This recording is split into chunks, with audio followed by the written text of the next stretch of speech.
Okay, watch this. Do you see how it will not bend at all? A hairbrush won't touch it. Yeah, it needs to get washed tomorrow. It should have gotten washed today. Anyway,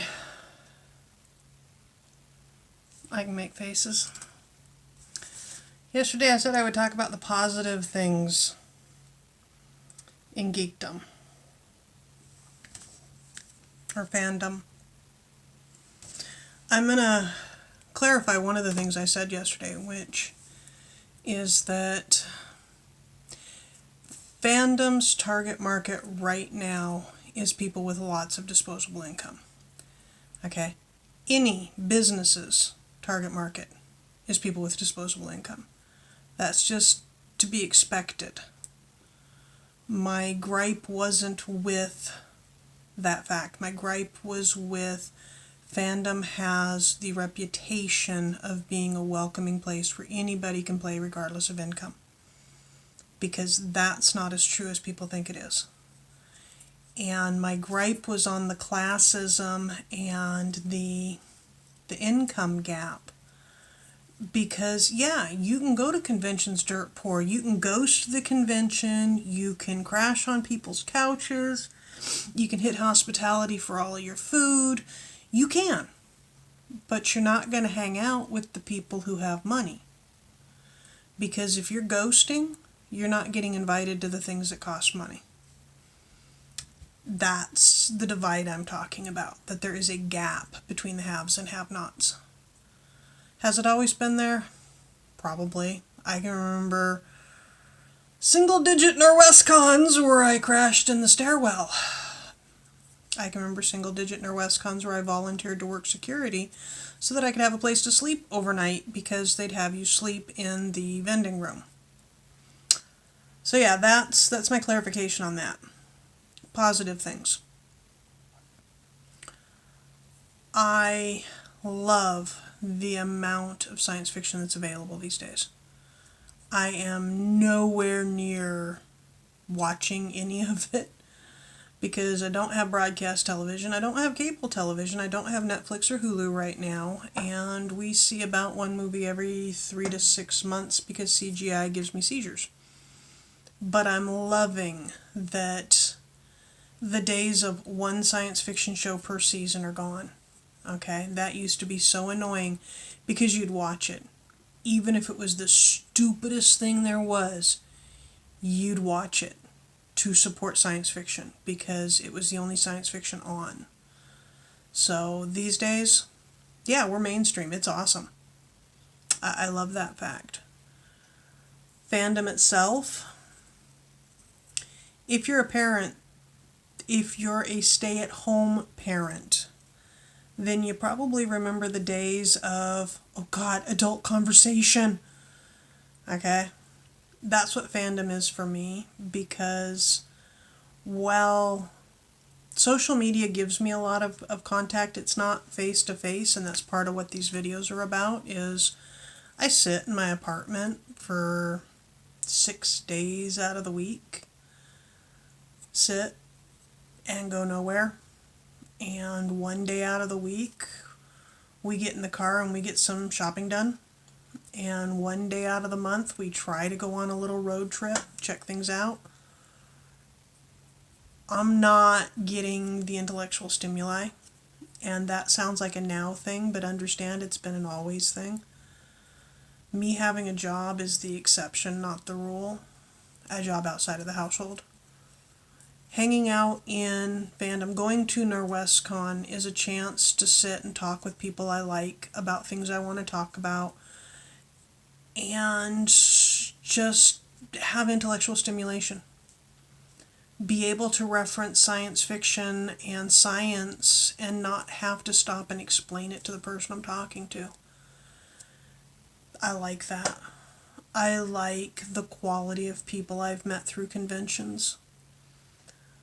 I like some, how to put it politely. There are about 10 people I met through the SCA that I hold near and dear. There are another 20 that I'm okay with. Will I ever play in the SCA again? Probably not. Will I vend at SCA events? Probably. So if you call that playing in the SCA, that's fine, but I'm not going to get trapped into the culture because, yeah. Positive things about fandom. I love when somebody in my Facebook feed, well, I don't love it, okay? It is reassuring and makes me feel positive about humanity. How's that? When somebody that I am acquainted with posts oh shit, I'm short on my rent. Oh shit, I was in a car accident. Oh I need help. Go fund me. And everybody chips in $5. Person I know had a relative die in California, put up a GoFundMe, said, I hate doing this. I've never done this before. I don't want to do this, but I really need to get home to family for the funeral. And people chipped in. I chipped in $8. I actually, messaged the husband. It's like, how much do we have available for PayPal? He says, I have $8 in PayPal. I might be able to transfer another $12. What do you need? I was like, this person, oh yeah, I remember them. Yeah, well, they're in need. He's like, okay, of course. Had I had 65, I would have paid 65. Now, mind you, a couple years back, a certain vendor who vends in all of these events had oh no, it's an emergency, I need money, and I sent her $65 and she defriended me. I gotta wonder how many other people who sent her money she defriended. I don't call people out. I don't name people. Maybe I should. I still see her vending at events, and I've walked up to her twice now and said, she still owe me $65. And she's like, oh, I don't know how that slipped through. Yeah, right, bitch. But I do like the way people rally, the way people help out. I really like that. I like when people are inclusive. There's as many asshats out there that aren't inclusive. I mean, we walked up to an author that we know at a convention a while back. I was like, hey, how's it going? And they're like, you're going to have to remind me of your name. It's like, really, dude?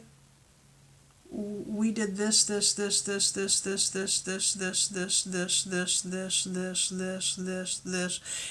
this together, and you're going to claim you don't recognize both of us? Not recognizing one of us? Maybe. Can't even say it wasn't in context because we were at an event. It was in context. It wasn't that he didn't recognize us. It's that he didn't want to have a conversation because he doesn't consider us friends. Okay, say that. Just defriend me on Facebook. Say that. Anyway, things I like about fandom, not necessarily convention. I like the knowing glances at the grocery store. I like the in-jokes that wind up happening. I like stuff like that. I like that if I meet somebody with a bunch of Doctor Who paraphernalia, I have a fairly good read on their personality versus somebody with a whole bunch of brown coat Serenity stuff. They're different personalities versus somebody who's Star Wars or Star Trek, or you can get a feel for somebody by what they're wearing. It's like genres of music. There's genres of fandom. And, science fiction is a genre, science fiction fantasy. But within science fiction fantasy, if somebody tells me they're grimdark versus Tolkien, I know a lot about them just like that. Anyway, that's that. Where are we at? We're at 9 minutes. We should go another minute. What else was in that? Income gap, classism, fandom.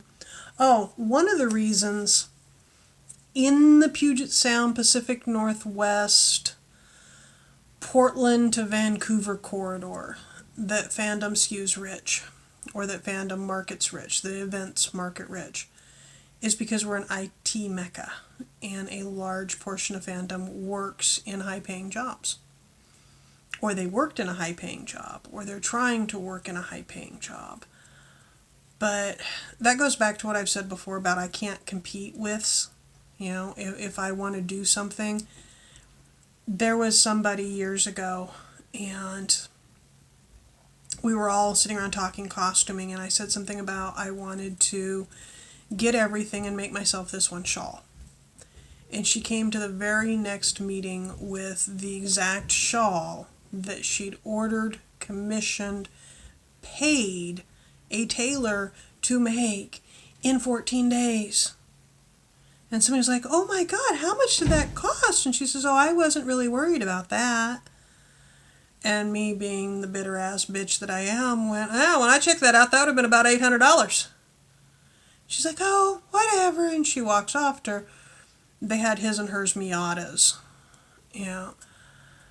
And it's like, new money. For me to do that shawl, I was trying to figure out how to do it for $100 or less. And to have her show up 14 days later with exactly what I wanted for a costume piece, it's like, now I can't do it because I look like I'm copying her. And it's just tacky. And it's just bullshit. And find your own thing. Don't imitate me kind of shit. And that kind of stuff turns people off. Yeah. So now it's been 11 minutes, and I'm trying to be positive. I am. I'm really trying to be positive.